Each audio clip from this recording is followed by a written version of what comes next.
পানী, যি পানীয়ে এদিন আমাৰ পথাৰবোৰ সেউজীয়া কৰিছিল, আমাক জীয়াই থকাৰ ৰূপ দিছিল, আজি সেই একেই পানীয়েই কাঢ়ি লৈ গ'ল আমাৰ সকলো।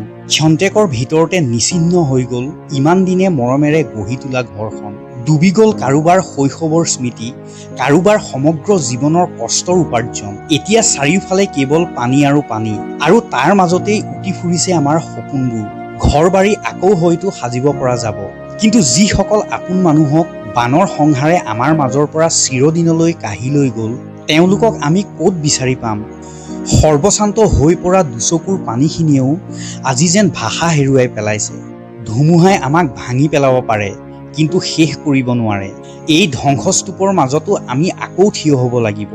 হেৰুৱাই পেলোৱা সোণৰ অসমখনক ইজনে সিজনৰ হাতত ধৰি পুনৰ গঢ়িবই লাগিব। প্ৰকৃতিৰ এই ক্ৰোধৰ আগত আমি আজি সঁচাকৈয়ে সৰ্বশান্ত।